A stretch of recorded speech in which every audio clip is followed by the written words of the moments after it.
they lose.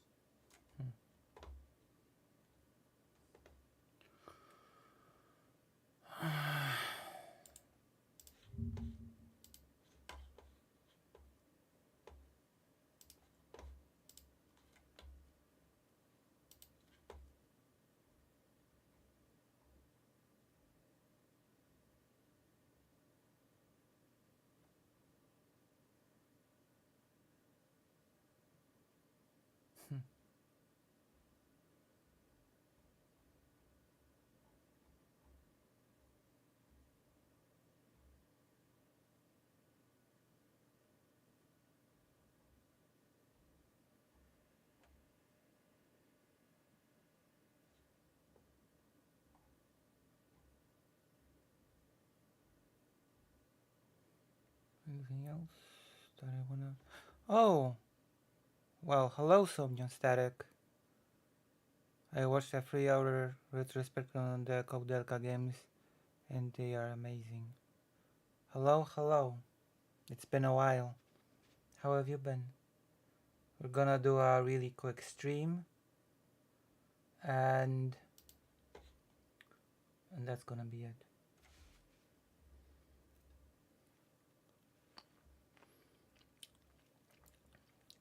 Oh, well, welcome back.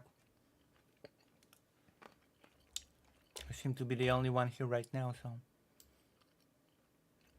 that's okay. I'm gonna give a show to one man audience.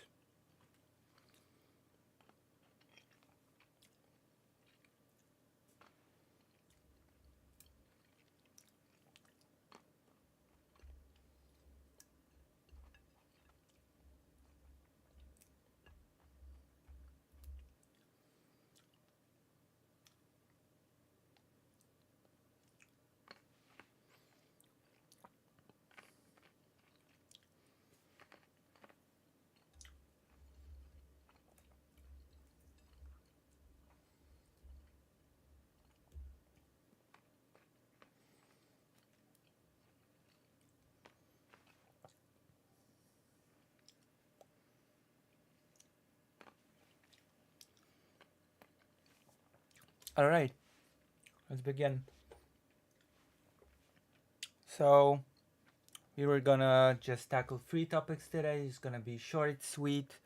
Whoever misses it, whoever snoozes, will miss it. But you know, it is what it is. Life is life, and not life is not life, or whatever. That's my new motto. Life gone, carry on. Like those Star Wars AI parodies that I like watching so much. We're gonna start with. I guess we're gonna start with a Polish accent. We're gonna start with a little bit of a Polish accent. Um, hello, Desidaru. Hello, hello. As you may or may not know, Polish politics is filled with right-wing lunatics, especially in the party called Confederation, which translates into the Polish word Konfederacja. Those are as far right-wing as you can go. They are extremely anti-Ukraine, and they are extremely anti-European Union. They are extremely anti-everything. Oh yeah, and also, not to mention, they're extremely anti-Semitic. And there's a special specimen among them called Grzegorz Braun. What a surname, Braun. And this person has had his own famous exploits in the past. He has been known, among other things, for devastating a Christmas tree because he didn't like that the ornaments had little Ukrainian flags on them, so he had to ruin it, he had to destroy it because he's a real patriot, he's a real Polish man. Oh yeah, and of course I'm pretty sure he was the one to coin the phrase "Stop Ukrainizing Poland."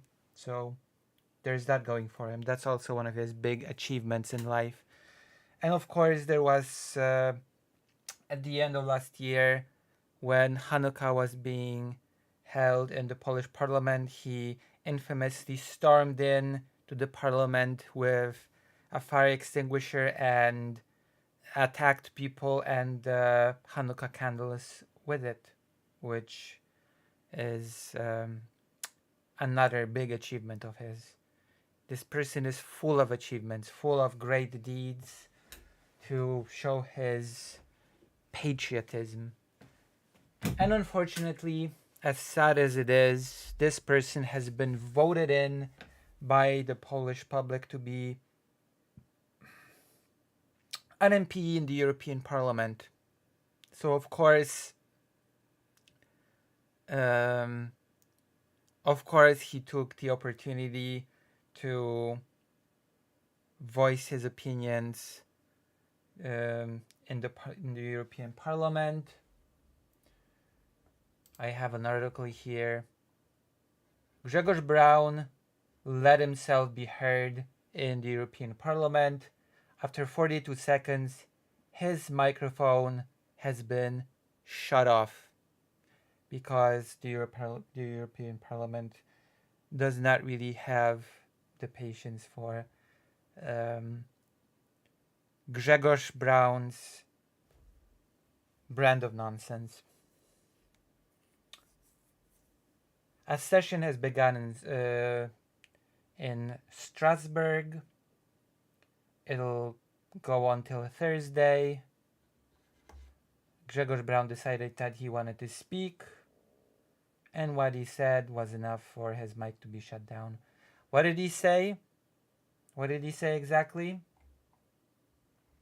Let me see. Braun has used this opportunity to say, instead of the typical God bless you, we have heard the Latin Laudetur Jesus Christus. Let me see. I'm not good at Latin, so.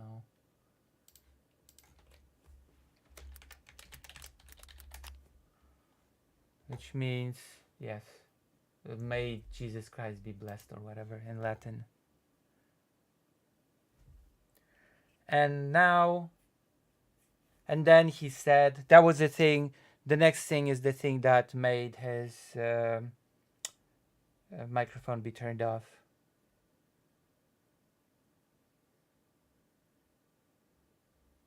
So,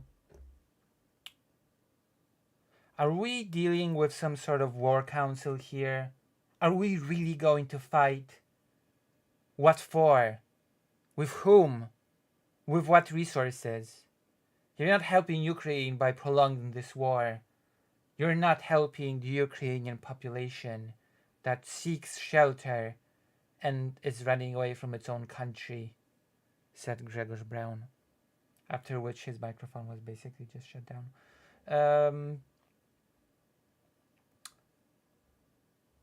And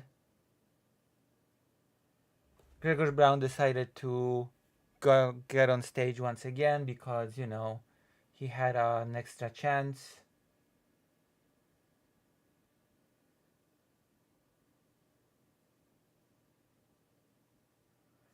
Because there was a conservative Italian that called for the continuation of support to Ukraine, and then Grzegorz Braun went to the podium once again, only to say,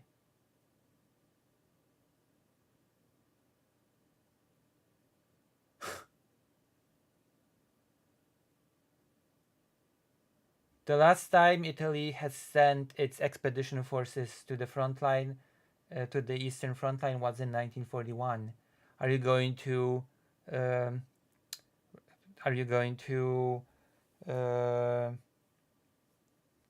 repeat that maneuver? Are you going to fight in Ukraine? Go there. God bless you, but don't take everybody else with you,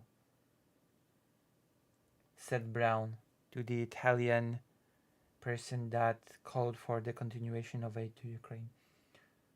So yeah, that's basically it.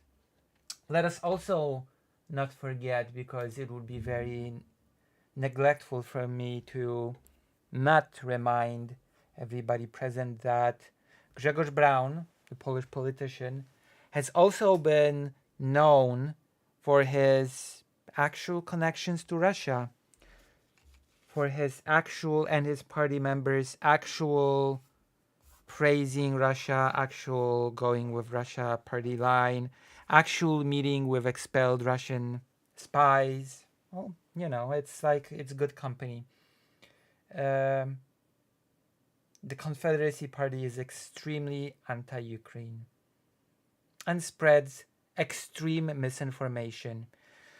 I guess I'll just end this little segment with some comedy. The comedy being telling you about a few conspiracy theories that the Confederation Party has been spreading. Among them is the conspiracy theory that Poland is not ruled by Polish people anymore. It's ruled by Jewish people who speak Polish and by Ukrainians that speak Polish. So Poland is basically divided between Jewish people and Ukrainians at this point who rule the country. That's one conspiracy theory. Believe it or not, one of the lighter ones. The other conspiracy theory that the Confederacy Party loves to push is that the refugees that come to Poland, the Ukrainian refugees, will have so much tension with Polish people that live here that there's going to be a civil war. I have no clue why the term civil war was used if the refugees are considered to be outsiders. But yes, that is actually the exact term that the Confederacy Party chose to use for some reason. There will be a civil war between refugees and Polish citizens. That's conspiracy theory number 2, or as I'd like to call it, the Tim Pool-ish, the Tim Pool-esque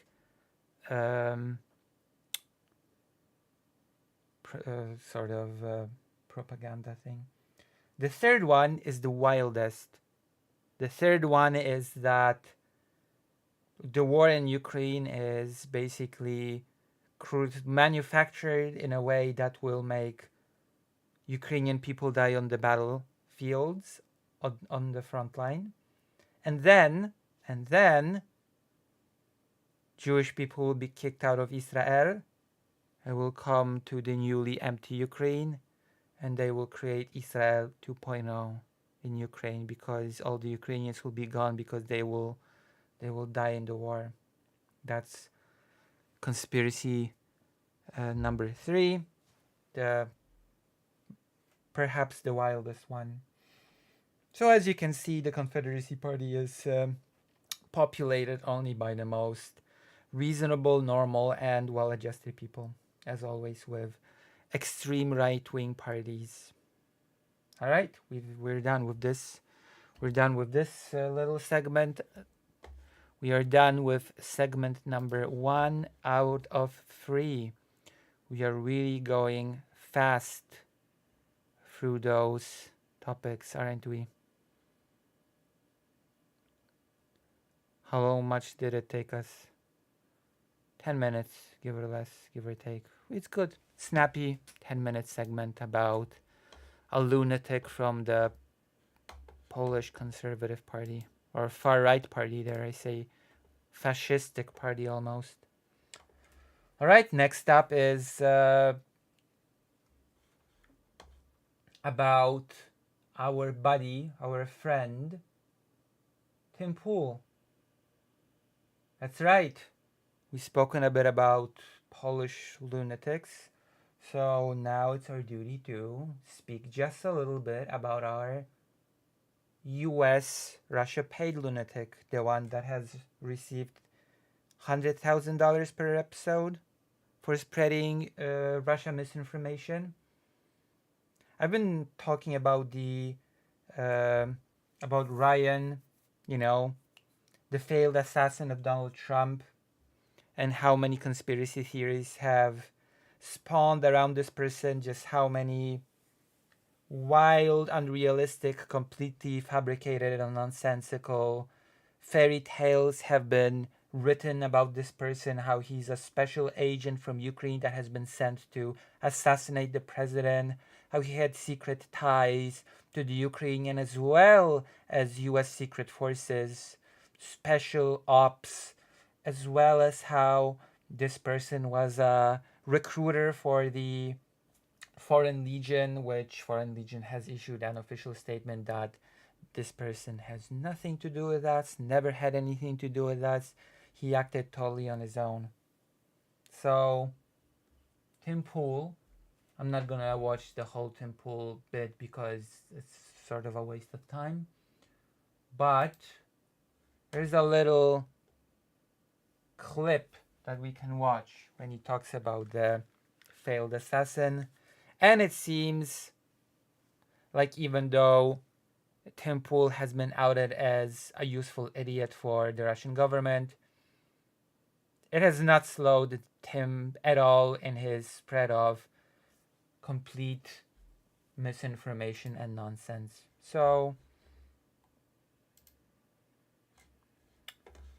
I guess I have to do this again. Sorry.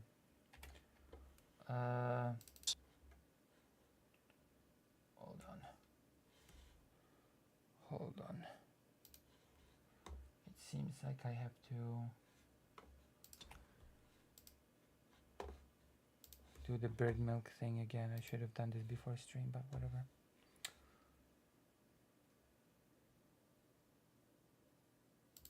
Here we go.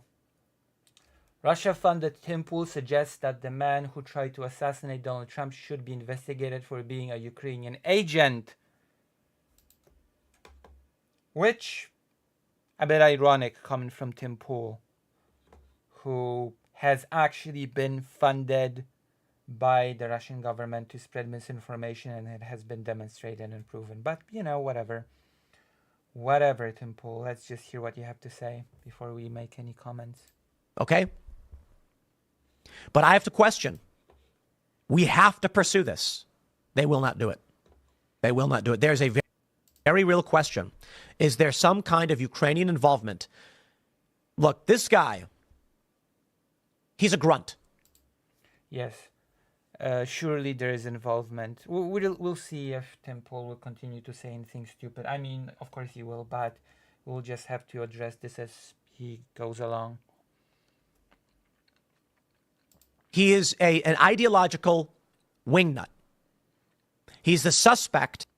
Again, ironic coming from Tim Pool, but, you know, it's harder to look. It's the hardest to look in the mirror. It's hardest to see certain faults within yourself. Ideological wingnut. That coming from Tim Pool, of all people. In this case, okay, I want to make sure that's clear. Everybody's reporting his picture, his name, and I want to make sure it's clear. These are allegations, and he's a suspect. Maybe it was somebody else, who knows? Should this be the man, then I think it is completely reasonable to investigate Ukrainian direction, Ukrainian interest. Spoiler alert. No, it's not. It's not reasonable at all, actually. In fact, maybe you should have done some investigating into your own funding. Maybe you should have investigated what your source of money was. Oh, well, that was not so important. Investigating your own, you know, backers, Russian backers, was not as important, I guess. Direction or involvement. Now you call for investigating. Anybody who says otherwise is lying for political purposes. I say otherwise. I guess I'm lying for political purposes. Here you go. I'm a propagandist. I'm a liar. This man's motivations are clear. Now, again, maybe completely independent. He may be thinking he's got to go do it. He's going to go do all these things entirely on his own. However, I think it is fair to say there are questions about where he gets the resources for these weapons. What resources? He had a single gun. What do you mean? He's a U.S. citizen. U.S. citizens have guns. It's not some revelation. It's not some revolutionary thing that, U.S. citizens have guns. It's a whole thing about the U.S. That's the United States national trait, owning guns and wanting to own more guns. The resources. Where he gets the resources for body armor. Body armor. Anybody can buy body armor. It does not cost a fortune to buy a body armor. How he knew where The resources to buy. Yeah, you definitely have to be government backed to be able to afford gasp body armor. Donald Trump was going to be. It's been reported that this golf game was a last-minute decision. Doesn't matter either. Yes, he found out where Donald Trump was going to be, which means that he has to be Ukraine government backed. Way. Makes perfect sense, Dimple. You're a real journalist and totally not a fraud. And totally not a Russian-funded fraud. It doesn't matter because not like, I don't know that Donald Trump publishes his golf schedule well in advance. Oh, you don't know? So you've not checked, once again. Well, how unfortunate. More people might know. The question then becomes, if Donald Trump decided to play golf at the last minute and choosing this location in West Palm Beach, someone in the immediate tipped off this guy. Who and why? Oh, that was really stupid.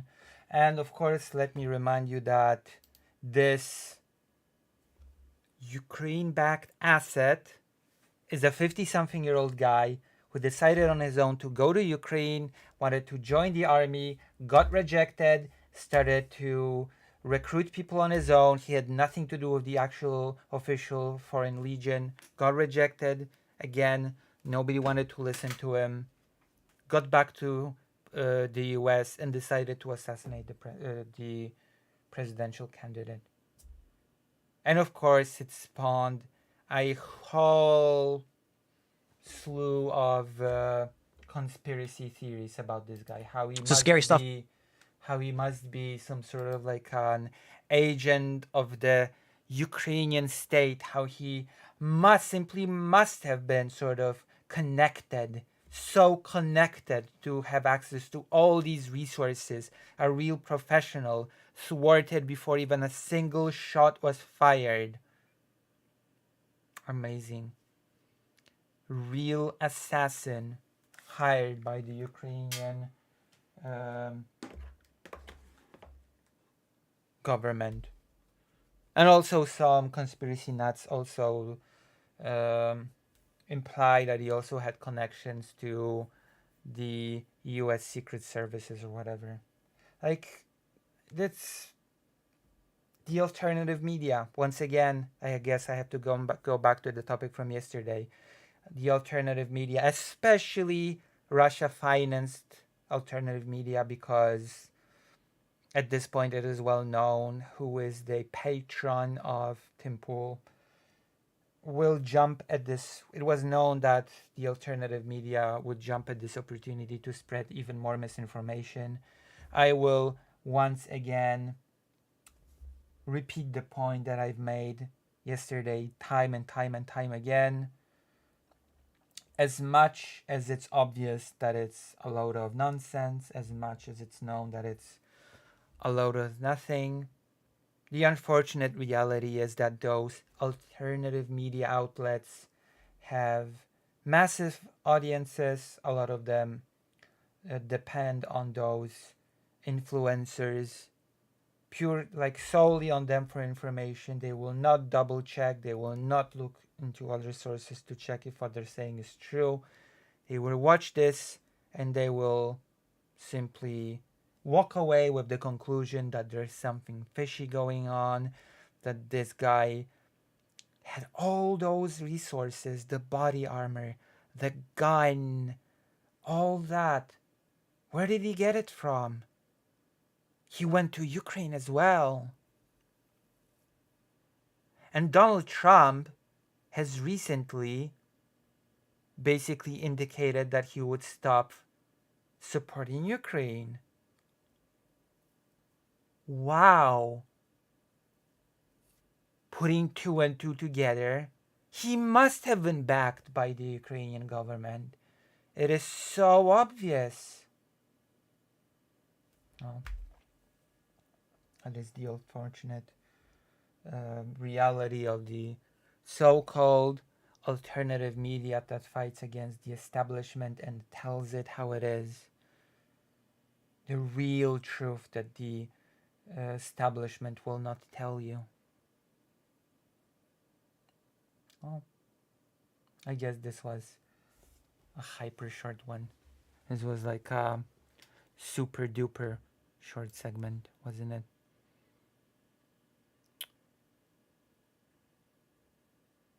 You've enjoyed it, haven't you? Have you enjoyed this super duper hyper quick segment? Oh no, actually this one's also like 10 minutes or whatever. Yeah, this one's also like 10 minutes, give or take. Which means that we only have one left, and then I go, unfortunate as it is, I retire to bed because, you know, sometimes Sith just happens, and then I'll just have to edit.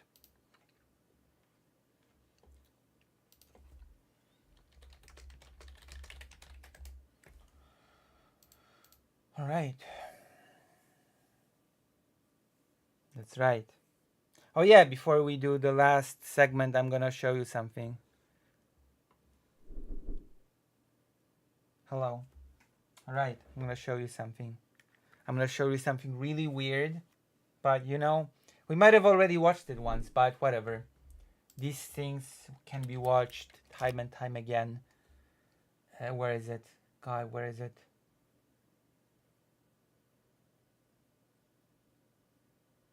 Where is it?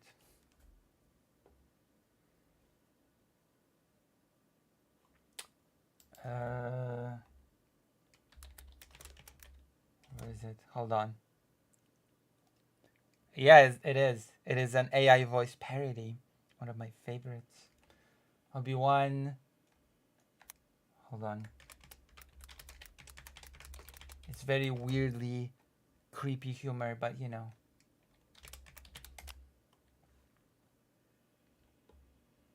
Where is it? Alfox.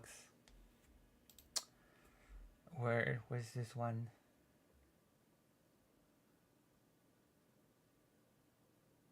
No, we'll just watch the newest one. Whatever. We don't need to. We'll watch the one about Anakin killing the younglings. Alright, let's go. I'm gonna show it to you. And then we're gonna do the last thing. Alright. The last segment we'll do after this. Ready? Ready? Ah, you're ready. Whatever, you're ready. Master Skywalker, there are too many of us. What are you going to do? I will kill all of you. It's treason then. It's over, Anakin. We have the moral high ground. You underestimate my psychopathic tendencies. Don't try it. Holy shit! Do something, Fred! I will do what I must. All right, let's find out what happened at the temple. If into the security recordings you go, only pain will you find. Now, young Skywalker, you will die.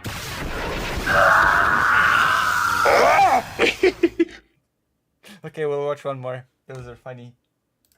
This is my guilty pleasure. These Star Wars parodies are my guilty pleasure. So we're gonna watch one more. We're gonna watch one more for my personal entertainment. Alright? Where is it? Where is it?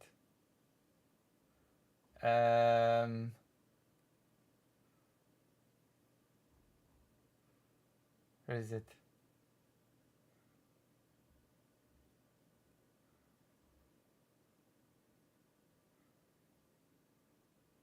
Oh, there. Okay, we're gonna watch this. We're gonna watch this. On this council, you are but grant you the rank of master. We do not. The title is Everybody Speaks Like Yoda. What? Do this! How can you? Outrageous. This is. Fair. It is not. On the council, how you can be, and a master be not. A seat you take, young Skywanker. The Wookiee's on attack droid. The what about? Understand shit? I cannot. Fun of me. You all make. Grammar matters not. Look at me. Judge me by my syntax. Do you? 900 years old, I am. Speak proper English. I cannot. Very wise, I am, yes. Language skills, I have not. Green and ugly I am. Shriveled and tiny my lightsaber is.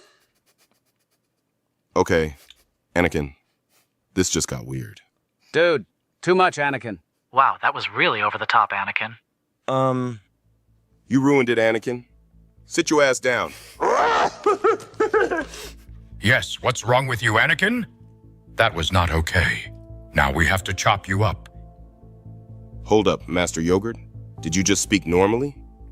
Yep, of course I can speak normally. I've been fooling you suckers the whole time. Oh my god! You motherfucker! Well, typical council meeting done. Carry on. There we go. We're done. We're not watching another one, but those are funny. All right. Maybe that was our third and last segment. No, I'm just kidding. I'm just kidding. I'm just joking. It was just a little prank. We're gonna do the last thing now. What was the last thing that I had planned for today? Actually, let me think. Let me watch the title of the stream. I had something prepared. Hold on. Let me check. Yeah. Okay, we're gonna watch a short.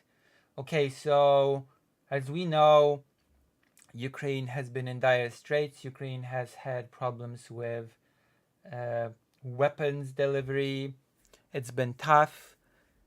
I thought that the shell disparity between Ukraine and Russia has sort of lessened, but apparently I'm completely wrong. Apparently, according to President Volodymyr Zelensky, the ratio is 1-12 now. It used to be 1-5. Now suddenly it's 1-12. So I guess we're just gonna hear it out of the horse's mouth. It's a 4-minute 44 seconds video. It's, it's a bit tough. Also, I'm gonna give you permissions after between streams or something later. Thank you. Okay. Let's watch it then. Let's watch the faded interview. CNN or whatever. Let's watch it. React. Play. Mr. President, pleasure to see you again. One more September in Kyiv. This one feels like it is happening at a very important moment on the battlefield. That's right. After all, there is the Kursk invasion, while at the same time Russia is unfortunately doing some serious breakthroughs in the east. Things have been happening. Things are very, very intense. And it doesn't help that the West is, I at this point want to say, as per usual, not stepping up to the plate, not really holding up their bargain of supplying Ukraine with what it needs. Ukrainian forces went into the Kursk region in Russia. You've taken... Oh, there you go. What I just said was being said on video. So I guess I just wasted my time saying all that. Large amount of territory there. Has that worked? There are people in Ukraine who worry that you took forces away from the Donbass and that those lines are now... I'm pretty sure separate forces from those that were used in the Donbass were used in Kursk, but it doesn't change the fact that some people were sort of, shouldn't those forces have been sent to Donbass instead. But then there are people that criticize those people that ask those questions. So, yeah. Fragile and weak, even though you have achieved success in Kursk. Thanks so much. And thank you for this possibility to speak. And for it. So, first of all, we had very tough situation on the east, especially on the east, in Kharkiv region, in the And like near Pokrovsk. Donbass region, in some of this direction, it's Vuhledar, it's Pokrovsk, it's Myrnogorod, it's a lot of different cities. People know about only Pokrovsk, but you're right, that the situation was very difficult. And they moved very quickly because we didn't have equipment. Again, when we speak about equipment... You should be able to hear me. Wait, can't you hear me? What's wrong? Can you not hear me? My microphone is on. Everything's on. All right. Okay then. How to equip brigades, really between us. It doesn't matter how many brigades stand on one direction if half of them not equipped. So you just lose a lot of people. So there you go. There are more men than equipment, which is actually a thing that I've been hearing about for a long time now. Wait, is my volume low? Hello? Hello? No, it seems fine. It seems fine. So, yes. Basically. It's been a thing that I've been hearing about at least for months.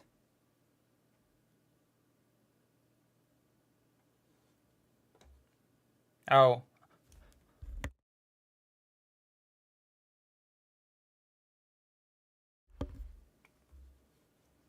Hold on. You lose people.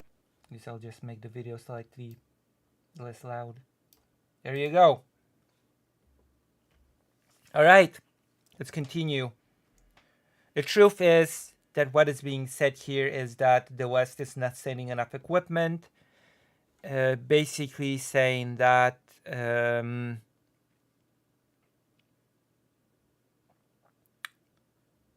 basically what he is saying is that the people have been drafted into the army, but there is nothing to equip them with, and it's just basically sending people to die. That's like... People, because they are not in armored vehicles or in something like this. And they don't have artillery, they don't have artillery rounds. To compare the number, Russia uses 12 rounds, we used 1. Yeah, so it's just a waste of life, basically, is what it's saying. Unless Ukraine actually gets proper equipment. 1 to 12, that was the difference. Of course, the idea with the Kursk is a risk operation. It's true, we understood it. But the idea was to move some Russian forces there. And I think it was right idea.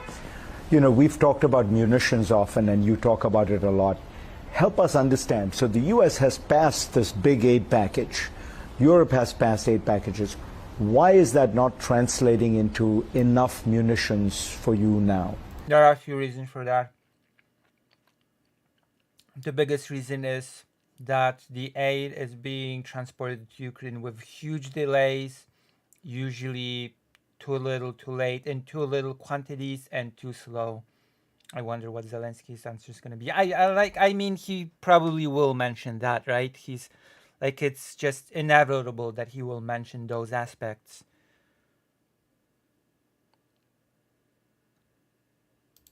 Is it that there isn't enough supply, or is it that you need more aid? Everything. A lot of different reasons. First, it goes very slowly. Second, we need 14 brigades to be ready. Until now, we don't have, from this package of brigades, we didn't equip even 4. So you wanted to equip 14 brigades, and you have not been able to equip 4. No, it's too much. It's too much for that's why we used our interior production of drones. Not enough, but we did it. It goes. As I said to you, that then after 8 months pause in decision before the positive decision of U.S. Congress, And then it was said right after the decision that the transportation, the logistics for delivering the aid is such that it will take a really long time for the aid to actually arrive in Ukraine. We still remember that, right? I even made a whole bitter video about it, so whatever. What we did during these all 8 months, everybody has to understand, we used all we could. We moved what we have in reserves and what we have in storages, or what reserves brigades who we need now, what they had, we took all their weapons. You have also been trying to persuade the United States and Europe to allow long-range missiles to be able to strike Russian targets within Russia, yeah. To allow you to use the weaponry to strike into Russia. Explain why this is important. What do you want to hit in Russia that you think you should be allowed to hit? Everybody is looking the decision of the United States. Everybody's waiting for such decisions. After that, they make decisions. It's true. And so we wanted very much to use this weapon and just to attack these jets on the military bases, not civilians infrastructure, military bases. So you... Yeah, but the Western world is so afraid of escalation, so afraid of nuclear war, so afraid of annihilation, that time and time again new red lines have to be crossed, and the West has to see time and time again, very, very slowly, that Russia's actually bluffing. So yeah, the West is too afraid to allow Ukraine to actually fight like any other country would just fight in a war. You just want to be able to attack the bases that are being used to launch these weapons, these planes, these missiles. Yeah, because these jets, from there they use not only missiles, they use these jets, and jets used per month 4,000 guided aerial bombs just on the... Like glide bombs. Glide bombs are very difficult to shoot down as well. They're quite armored, which it would make sense to shoot down the planes that, that shoot those missiles. But no, it's not allowed. Thanks to which Russia is basically just given carte blanche to bomb Ukraine every single day. East of our territory, 4,000 bombs. And these bombs and missiles are hitting Ukrainian civilians, schools, energies, universities. All our energy infrastructure, they destroyed 80%. It seems like there are still pauses in electricity when it comes to Ukraine, by the way. By these guided bombs, 80%. Now I said we had some... I'll probably be going to Ukraine again pretty soon, but that's neither here nor there. That's not part of the segment. And we have to finish the segment soon. So once again, we are seeing like the discussion about the war is sort of divided into a few camps, and we're gonna discuss briefly the two camps that one of them say, can this war even be won? Is it even possible to win this war? Is there anything that can be done? There's so much aid, so much money. In the US, the questions pile up, among other things, thanks to the alternative media that we've talked about before, that say, should we be spending our tax dollars, since this seems like it's going on forever, third year, and it doesn't seem like Ukraine can win. And there's the more radical anti-Ukraine, I would call it, camp that says, no, Ukraine just cannot win. It's like, whatever. They just take and launder money, and it's all a scam, and it's all crap, and it's all bad. While the reality is that Ukraine can absolutely win this war. The big thing that is needed is political will, a term that is being thrown around a lot by many commentators. But it's true. The West just has to have the will to actually send to Ukraine what it needs to win this war. Ukrainian soldiers are more than willing to fight for their liberation, to push back the Russian forces out of Ukrainian territory. It's just that they don't have the means to do so because the West, once again, is too afraid to take decisive action. The West has promised so many patriots to Ukraine. All of them have not been delivered yet. More weapons packages are being passed, but once again, the aid is being drip, drip, drip, drip, drip, and with delays. Like, this should not be happening. This should not be a thing. And Poland, for that matter, I'm going to criticize my own country now. Poland should step up as well. Poland should send more weapons as the neighbor that is basically directly threatened by potential Russian aggression. Ridiculous. What the situation that is happening now is, in my opinion, ridiculous. We should not be here, and this situation should not be happening. And I've been saying this for a long time now, but you know what? The political will, it seems, is just not there. It's just not there. And of course, the additional jabs from the truth-telling alternative media does not help matters. So this has been a little bit of a bitter. We've ended this stream, I guess, on a bit of a bitter note. Thank you all for being here. That was a short one. Have you enjoyed? If you've enjoyed this little stream with 3 very short, sweet segments, then I guess you can show your appreciation by considering to donate or something. Right?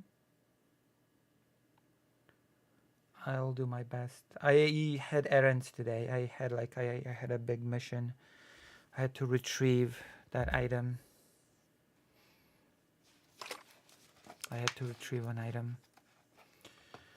Well,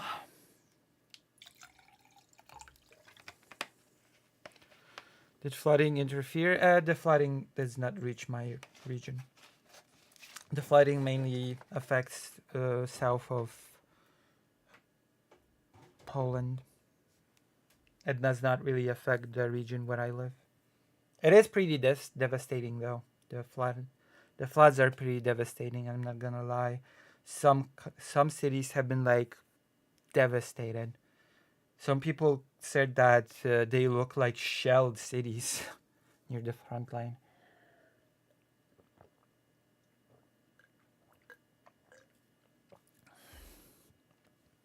All right, I'll see you tomorrow, hopefully, if nothing bad happens.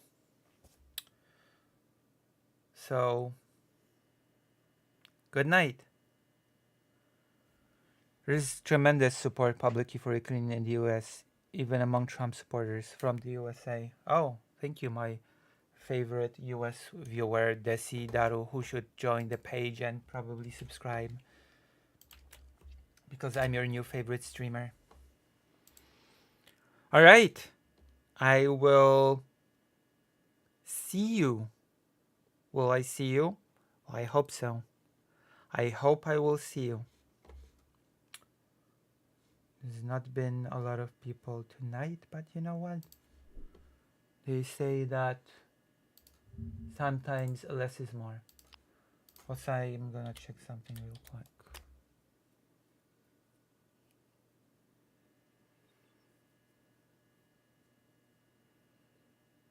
Oh, Jesus. So that's it.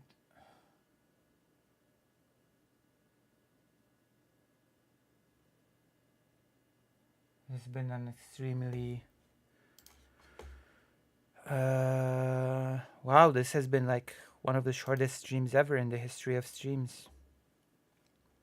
Alright, I'll see you tomorrow.